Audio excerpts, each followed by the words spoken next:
حضرت ابراہیم بن ادہم رحمۃ اللہ تعالی علیہ، یہ تاریخ کا وہ بادشاہ ہے جی جس نے اللہ کی محبت میں بلخ کی بادشاہی کو ٹھوکر ماری تھی حضرت۔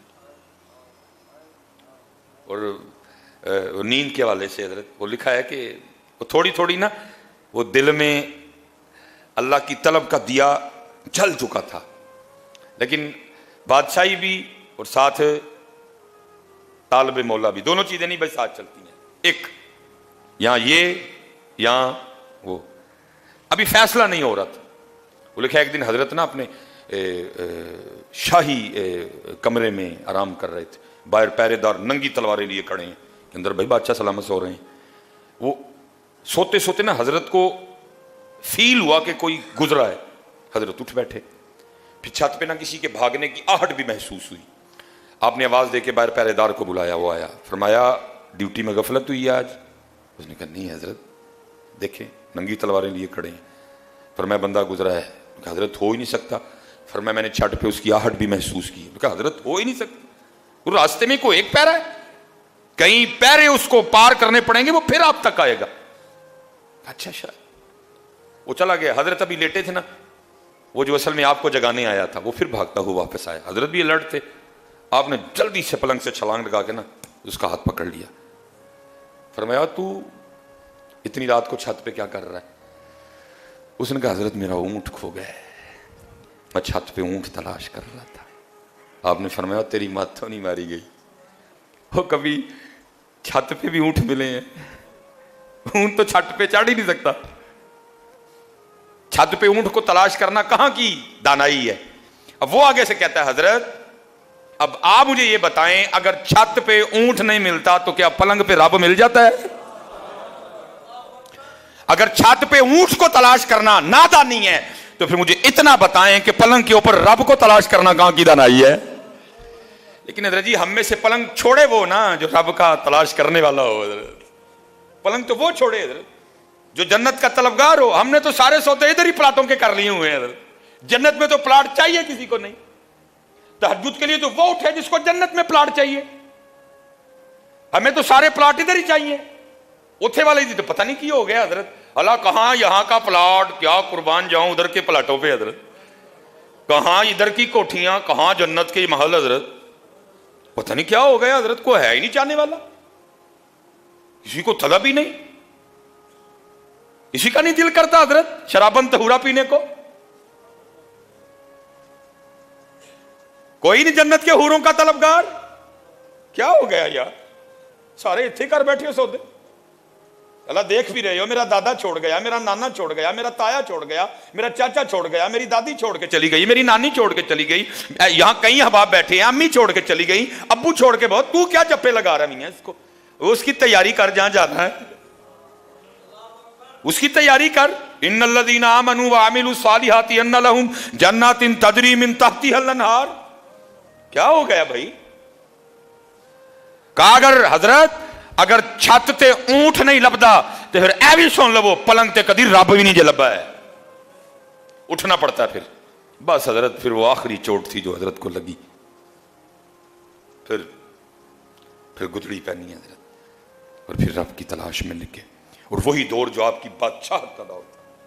لکھا جی یہ تاریخ کا وہ بادشاہ ہے کہ آپ کے پلنگ پر لیٹنے سے پہلے 2.5 من 100 کلو گلاب کی پتیاں بچھائی جاتی تھیں، وہ کانٹے اور وہ ڈوڈیاں، صرف پتیاں حضرت، اور نیچے بھی جو گدا ہے وہ آپ کا یا میرا گدا نہیں، وہ بادشاہ وقت کا گدا ہے حضرت، نیچے گدا 100 کلو گلاب دیاں پتیاں، اور حضرت ابراہیم بن ادہم نے پھر اس بستر پہ سونا حضرت۔ وہ لکھا ہے وہ جو لونڈی تھی نا جو روز پتیاں بچھانے کی ڈیوٹی پہ مامور تھی، جس نے چیک کرنا کو کانٹا تو نہیں اندر، کو ڈوڈی تو نہیں، تاکہ حضرت کو سوتے ہوئے کوئی تکلیف نہ ہو حضرت، وہ روز بچھاتی تھی۔ ایک دن دل میں خیال آ گیا کہ آج چیک تے کر بھلا کس طرح دا بستر ہے، نیچے گدا 100 کلو گلاب کی پتیاں، بس لیٹی، نرمی، ٹھنڈک، آنکھ لگ گئی حضرت۔ آنکھ کب کھلتی ہے؟ جب جسم پہ کوڑا پڑا حضرت، ہڑبڑا کے اٹھی حضرت، حضرت کی کابینہ جلات، غصے سے حضرت کی آنکھیں سرخ، مخاطب کر کے فرمایا تیری اتنی جرت، تو ایک نوکرانی ایک لونڈی ہو کے میرے بستر پہ سوئی، اتنی ہمت؟ جلات کو کہا مار کوڑے اور مار مار کے کھال ادھیڑ دے اس کی۔ وہ کوڑے پڑنے شروع ہوئے، ظاہر ہے جی عورت ذات تھی، بندے کو پڑے اس نے بھی رونا تھا، وہ تو تھی عورت، اس نے رونا شروع کر دیا۔ تھوڑی دیر بعد وہ مسکرائی، حضرت دیکھ رہے تھے، آپ نے جلات کو اشارہ کیا بس کر، اس نے آپ نے لونڈی کو مخاطب کیا، فرمایا پہلے رو رہی تھی اب مسکرائی، وہ کیوں؟ عرض کرتی ہے حضور کوڑے پڑ رہے تھے، درد ہو رہی تھی، ظاہر ہے رونا ہی تھا، نہیں فرمایا مسکرائی کیوں؟ اس نے کہا حضرت کوڑے پڑ رہے تھے، درد ہو رہی تھی، رو رہی تھی، بس ایک خیال آیا اس لیے مسکرائی نہیں۔ فرمایا کیا خیال آیا؟ کہتی خیال آیا چل تو کون سا سونے کی نیت سے لیٹی تھی، تو چیک کرنے لیٹی تھی نا، وہ تو علیحدہ بات ہے، آنکھ لگ گئی اور اتنے کوڑے پڑے، اب چپ کر کے کھا، لیکن یہ بھی تو سوچنا اگر چیک کرنے والی کو اتنے پڑ رہے ہیں اور جو کئی سالوں سے سو رہا ہے اس کو کتنے پڑیں گے ہیں؟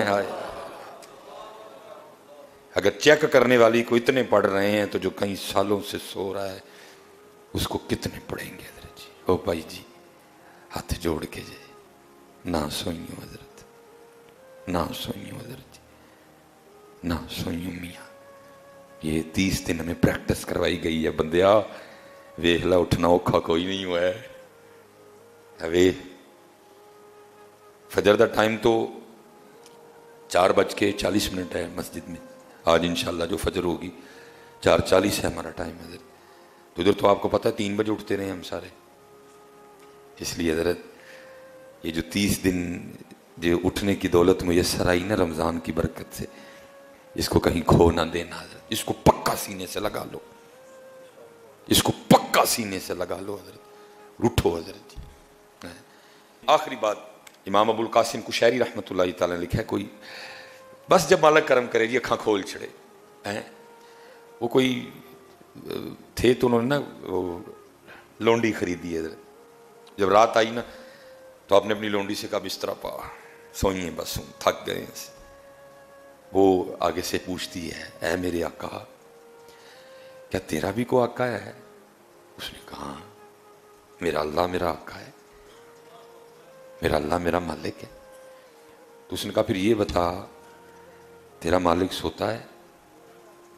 اس نے کہا نہیں، سونا تو دور، میرے مالک کی تو شان یہ ہے لا تأخذہ سنۃ ولا نوم، اس کو تو کبھی اونگ بھی نہیں آئی ہے، سونا تو دور، میرے مالک کی میرے آقا کی تو یہ شان ہے اسے کبھی اونگ نہیں آئی۔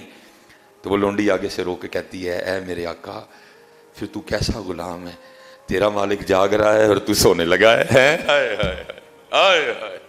قربان جاؤں جی بڑے لوگوں پہ، اللہ وہ خود قرآن میں کہہ رہا ہے وَجَعَلْنَا نَوْمَكُمْ، اسی رات لیکن فجر ٹائم بندے اٹھ کھلو، بس اینی ٹائم سون دا اون اٹھ، اس لیے حضرت میں چلو پھر پوچھ لوں شاید کوئی انشاءاللہ جو بہتری آ گئی ہوئی، آپ فجر کی روٹین خراب تو نہیں کریں گے؟ چلو شکر ہے یا اللہ۔